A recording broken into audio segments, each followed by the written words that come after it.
Kami dari kelompok 6 akan membahas materi, konsep, dan proses penilaian pembelajaran tematik. Nah, yang pertama, saya akan membahas terkait prinsip dan prosedur penilaian.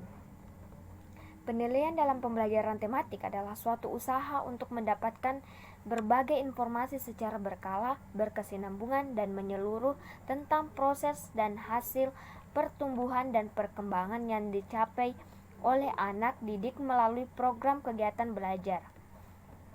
Beberapa aspek yang bisa menjadi perhatian penilaian diantaranya adalah aspek akademik, di mana meliputi apa yang diketahui, dipahami, dan tersimpan oleh otak siswa. Yang kedua adalah aspek pemikiran, di mana meliputi kualitas penalaran, kerangka kerja konseptual, pengamatan, peneliti, serta kemampuan menyusun argumentasi. Selanjutnya, aspek keterampilan, di mana meliputi keterampilan komunikasi tulis dan lisan, keterampilan meneliti, keterampilan dalam mengorganisasi dan menganalisis informasi, dan keterampilan teknik. Selanjutnya, keterampilan sikap, di mana keterampilan sikap ini suka belajar, komitmen untuk menjadi warga negara yang baik, dan masih banyak yang lain. Yang terakhir adalah aspek kebiasaan, di mana aspek kebiasaan ini meliputi penyelesaian pekerjaan tepat waktu, menggunakan waktu dan dengan bijaksana, bekerja sebaik mungkin, dan sebagainya. Nah, selanjutnya adapun prinsip-prinsip penilaian, di mana pembelajaran tematik merupakan salah satu model pembelajaran terpadu yang memiliki beberapa prinsip-prinsip tertentu ataupun prinsip-prinsip dalam pembelajaran terpadu, yaitu kurikulum tersembunyi. Anak tidak hanya terpaku pada kenyataan atau pokok bahasan tertentu. Sangat mungkin pembelajaran dikembangkan memuat pesan yang tersembunyi, penuh makna bagi anak. Selanjutnya, mata pelajaran dalam kurikulum. Perlu dipertimbangkan mana yang perlu didahulukan dalam pemilihan pokok atau topik belajar, waktu belajar, serta penilaian kemajuan. Selanjutnya ada lingkungan belajar, di mana lingkungan belajar di kelas memberi kebebasan bagi anak untuk berpikir dan berkreativitas. Selanjutnya, wawasan dunia sosial, di mana masyarakat sekitar membuka dan memberikan wawasan untuk mengembangkan pembelajaran di sekolah. Selanjutnya, sikap dan norma. Anak-anak memperoleh sikap dan norma dari lingkungan masyarakat termasuk rumah, sekolah, dan panutannya, baik verbal maupun non-verbal. Adapun menurut Trianto, dalam melaksanakan penilaian hendaknya ada beberapa hal yang perlu diperhatikan, antara lain penilaian diarahkan untuk mengukur pencapaian kompetensi. Yang kedua, penilaian menggunakan kriteria terhadap yang bisa dilakukan peserta didik setelah mengikuti proses pembelajaran dan bukan untuk menentukan posisi seseorang terhadap kelompoknya.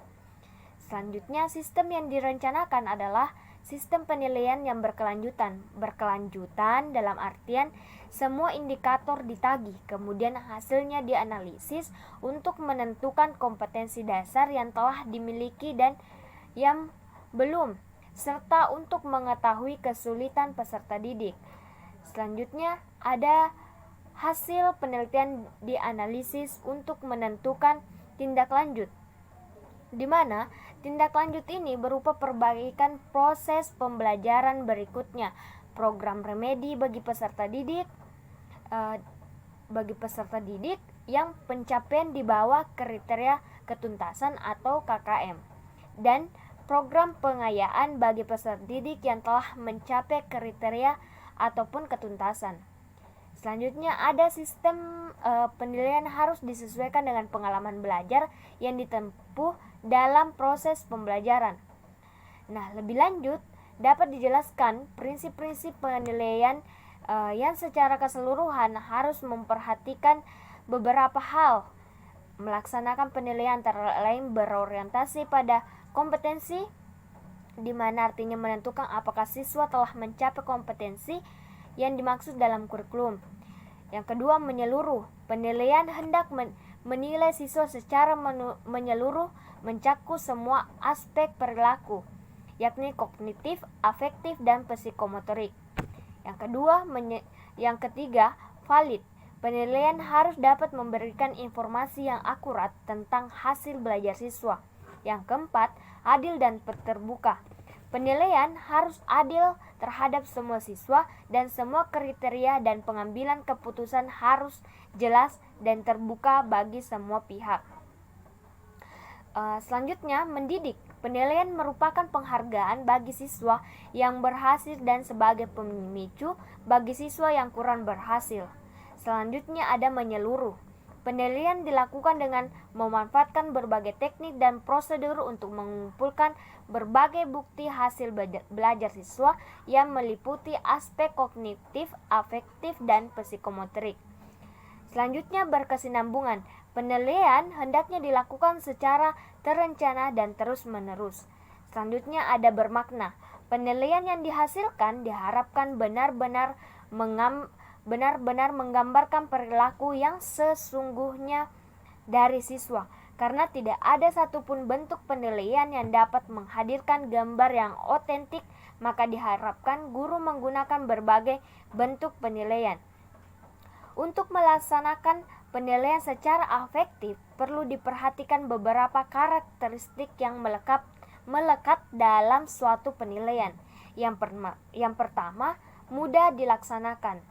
2. Tidak menyita banyak waktu. Yang ketiga, tidak memerlukan analisis yang rumit. Yang keempat, fleksibel dan dapat diterapkan untuk berbagai topik. Yang kelima, hasilnya dapat segera dimanfaatkan. Yang keenam, meningkatkan pemahaman guru tentang persepsi siswa pada materi pembelajaran. Yang terakhir, dapat meningkatkan pemahaman guru terhadap kebutuhan siswa. Dan menurut Nana Sujana, penilaian berfungsi sebagai alat untuk mengetahui tercapai tidaknya tujuan pengajaran, umpan balik bagi perbaikan proses belajar mengajar, dan dasar dalam menyusun laporan kemajuan belajar siswa kepada para orang tuanya. Dalam laporan tersebut dikemukakan kemampuan dan kecakapan belajar siswa dalam berbagai bidang studi dalam bentuk nilai-nilai prestasi yang dicapai, sedangkan tujuan dalam penilaian adalah mendeskripsikan kecakapan belajar siswa sehingga dapat diketahui kelebihan dan kekurangan dalam berbagai bidang studi mata pelajaran yang ditempuhnya, mengetahui keberhasilan proses pendidikan dan pengajaran, menentukan tindak lanjut hasil penilaian, dan memberikan hasil pertanggungjawaban dan pihak sekolah kepada pihak-pihak yang berkepentingan. Mungkin itu saja dari saya. Selanjutnya dilanjutkan oleh rekan saya. Bismillahirrahmanirrahim. Assalamualaikum warahmatullahi wabarakatuh. Perkenalkan, nama saya Renalda. Saya akan melanjutkan materi yang telah dipaparkan oleh rekan saya, yaitu prosedur penilaian. Ada beberapa langkah yang dapat dijadikan pegangan dalam melaksanakan proses penilaian hasil belajar, yaitu yang pertama, merumuskan atau mempertegas tujuan pengajaran. Mengingat fungsi penilaian hasil belajar adalah mengukur tercapainya tujuan pengajaran, maka perlu dilakukan upaya mempertegas tujuan pengajaran sehingga dapat memberikan arah terhadap penyusunan alat-alat penilaian. Yang kedua, mengkaji kembali materi pengajaran berdasarkan kurikulum dan silabus mata pelajaran. Hal ini mengingat isi teks atau pertanyaan penilaian berkenaan dengan bahan pengajaran yang diberikan. Penguasaan materi pengajaran sesuai dengan tujuan pengajaran merupakan isi dan sasaran penilaian hasil belajar. Yang ketiga, menyusun alat-alat penilaian, baik teks maupun non-teks yang cocok digunakan dalam menilai jenis tingkah laku yang tergambar dalam tujuan pengajaran. Yang keempat, menggunakan hasil penilaian sesuai dengan tujuan penilaian tersebut, yakni untuk kepentingan pendeskripsian kemampuan siswa, kepentingan perbaikan pengajaran, kepentingan bimbingan belajar maupun kepentingan laporan pertanggungjawaban pendidikan. Secara teknis, penilaian bisa dilakukan dengan cara-cara sebagai berikut. Yang pertama, melihat kompetensi yang ingin dicapai pada kurikulum. Yang kedua, memilih alat penilaian yang sesuai dengan kompetensi yang akan dicapai. Yang ketiga, mempertimbangkan kondisi anak, manakala penilaian sedang berlangsung. Yang keempat, penilaian dilakukan secara terpadu dengan kegiatan belajar mengajar. Yang kelima, penilaian dapat dilakukan dalam suasana formal maupun informal. Yang ketujuh, memberikan petunjuk secara jelas dalam pelaksanaan penilaian dengan menggunakan bahasa yang mudah dipahami. Yang ketujuh, membuat kriteria perskoran secara jelas sehingga tidak menimbulkan multitafsir. Yang kedelapan, menggunakan berbagai bentuk dan alat untuk menilai beragam kompetensi. Yang kesembilan, melakukan rangkaian aktivitas penilaian melalui pemberian tugas, pekerjaan rumah, ulangan, pengamatan, dan sebagainya. Beberapa perangkat penilaian tes dan non-tes yang telah banyak digunakan diantaranya adalah: yang pertama, penilaian tes. Instrumen penilaian tes tertulis. Yang pertama, soal dengan pilihan jawaban, pilihan ganda, 2 pilihan benar, salah, ya, tidak, atau menjodohkan. Yang kedua, soal dengan mensuplai jawaban, isian atau melengkapi, jawaban singkat atau pendek, atau soal uraian.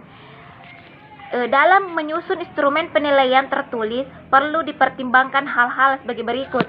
Yang pertama, materi, misalnya kesesuaian soal dengan indikator pada kurikulum.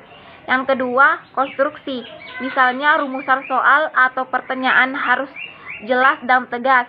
Yang ketiga, bahasa, misalnya rumusan soal tidak menggunakan kata atau kalimat yang menimbulkan penafsiran ganda. Penilaian tes tertulis dalam pembelajaran tematik dapat dilakukan dengan 2 cara, yaitu penilaian tes tertulis untuk tiap-tiap mata pelajaran dengan menyebutkan nama mata pelajaran. Yang kedua, penilaian tes tertulis dengan tanpa menyebutkan nama mata pelajaran, tetapi guru mengetahui tujuan yang ingin dicapai berdasarkan indikator yang telah ditetapkan untuk masing-masing mata pelajaran. Selanjutnya yaitu instrumen penilaian non-tes. Ada beberapa contoh penilaian pembelajaran tematik dalam bentuk tes. Yang pertama, penilaian yang berbentuk dalam jaring-jaring tema yang dimasukkan dalam mata pelajaran. Yang kedua, penilaian yang terbentuk dalam jaring-jaring tema yang tidak dimunculkan dengan mata pelajaran. Assalamualaikum warahmatullahi wabarakatuh. Perkenalkan, nama saya Stuti. Saya akan melanjutkan materi dari teman kelompok saya, yaitu penilaian pengamatan.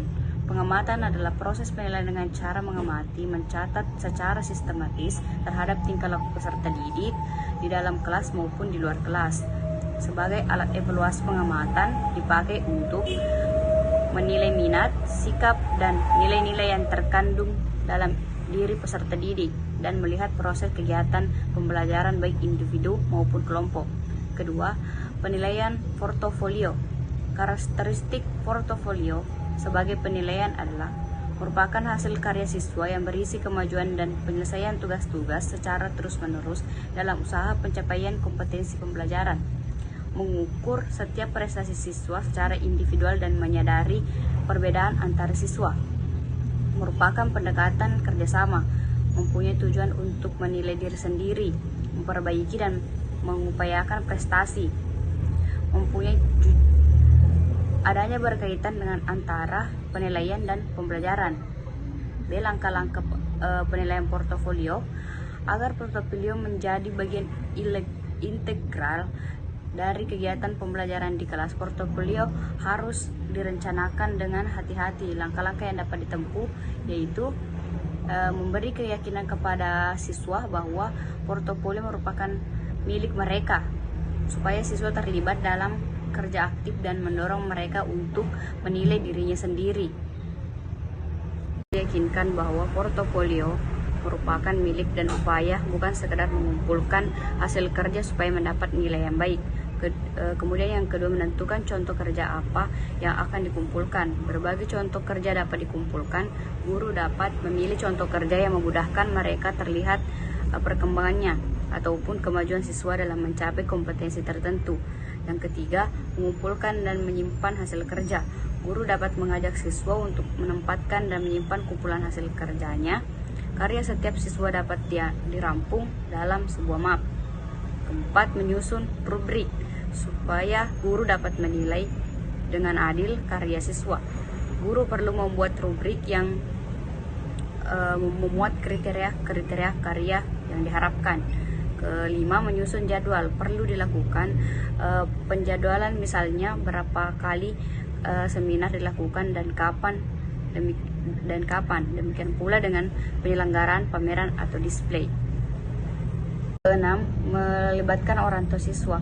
Pada waktu yang tepat perlu jelaskan kepada orang tua apa itu portofolio dan manfaatnya. Jika memungkinkan, orang tua dapat diajak untuk mereview hasil portofolio anaknya dengan harapan orang tua terlebih aktif dalam proses belajar anaknya. Dalam melaksanakan penilaian portofolio, perlu diperhatikan beberapa hal yang penting, antara lain yaitu siswa merasa memiliki portofolio itu sendiri, menentukan secara bersama hasil kerja yang akan dikumpulkan, mengumpulkan dan menyimpan hasil kerja dalam satu tempat, memberi tanggal pembuatan, menentukan kriteria untuk menilai hasil kerja siswa, meminta siswa untuk menilai hasil kerja mereka secara berkesinambungan, memberikan kesempatan bagi siswa yang kurang untuk memperbaiki hasil karyanya dan menentukan waktu penyelesaiannya. Bila mana dirasa perlu, dapat dijadwalkan pertemuan dengan orang tua. Baik, Assalamualaikum warahmatullahi wabarakatuh. Perkenalkan, nama saya Fadlia. Di sini saya akan melanjutkan materi dari rekan saya, yaitu penilaian kinerja. Pengertian: menurut Master Muslis, penilaian kinerja adalah penilaian berdasarkan hasil pengamatan penilai terhadap aktivitas siswa sebagaimana yang terjadi. Penilaian ini biasanya digunakan untuk menilai kemampuan siswa dalam berpidato, pembacaan puisi, diskusi, pemecahan masalah, partisipasi siswa dalam diskusi, menari, memainkan alat musik, dan aktivitas olahraga. Karakteristik dari tes kinerja ada dua, yaitu peserta tes diminta untuk mendemonstrasikan kemampuan dan mengekspresikan suatu produk atau terlibat dalam suatu aktivitas atau perbuatan seperti melakukan eksperimen, praktik, dan sebagainya. Yang kedua, produk dari tes kinerja lebih penting daripada perbuatan atau kinerjanya. Yang tes kinerja dapat dimanfaatkan misalnya untuk mengukur kemampuan siswa membaca. Kegiatan olahraga, idealnya guru harus dapat mengamati keseluruhan kinerja siswa. Jika jumlah siswa terlalu banyak, perlu alternatif dengan membuat tabel-tabel pengamatan yang praktis. Adapun langkah-langkah penilaian kinerja. Langkah-langkah yang dilakukan dalam penilaian kinerja adalah sebagai berikut.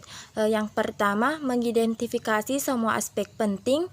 Yang kedua, mengusahakan kemampuan yang akan dinilai dapat teramati dan tidak terlalu banyak. Yang ketiga, mengurutkan kemampuan yang akan dinilai berdasarkan urutan yang akan diamati. Yang keempat, bila mana menggunakan rating scale, perlu menyediakan kriteria untuk setiap pilihan. Dalam penilaian kinerja atau performance, dapat menggunakan dua kemungkinan instrumen, yaitu daftar cek dan skala rentang. Penilaian tes kinerja dilakukan dalam beberapa tahapan. Yang pertama, dilakukan identifikasi tujuan yang ingin dicapai dengan menerapkan penilaian kinerja. Yang kedua, memilih kegiatan yang cocok untuk menilai siswa. Hal-hal yang perlu diperhatikan dalam melakukan kegiatan untuk penilaian kinerja antara lain batasan waktu yang tersedia, Yang kedua, ketersediaan sumber daya alat di kelas dan berapa banyak data yang diperlukan untuk mengetahui kualitas kinerja siswa. Kegiatan dalam penilaian kinerja dapat dilakukan menjadi informal dan formal. Yang ketiga, menentukan kriteria kualitas kinerja siswa. Dalam kurikulum berbasis kompetensi kriteria dapat kita temukan pada indikator kompetensi. Penyusunan kriteria dapat pula dilakukan dengan memperhatikan beberapa hal seperti mengidentifikasi secara keseluruhan kinerja yang akan dinilai. Yang kedua, mendaftar aspek-aspek penting dan kinerja atau produk.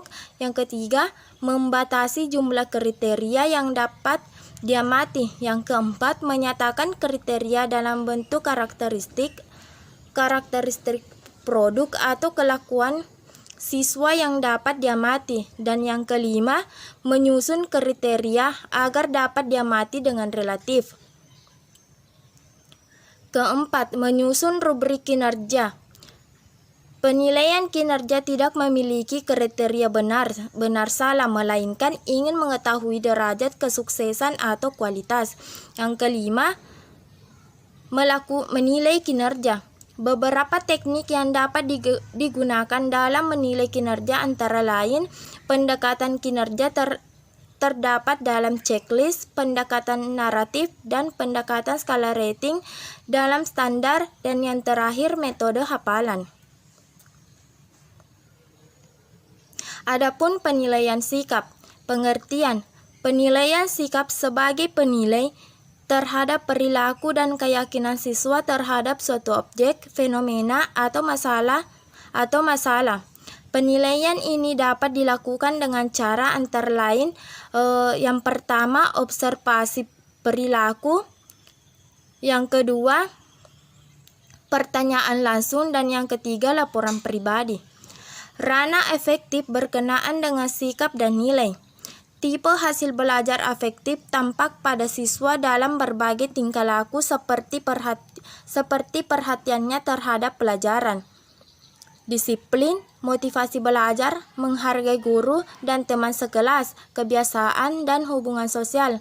Ada beberapa jenis kategori ranah afektif, antara lain yang pertama, receiving atau attending, kepekaan dalam menerima rangsangan atau stimulus yang datang dari luar.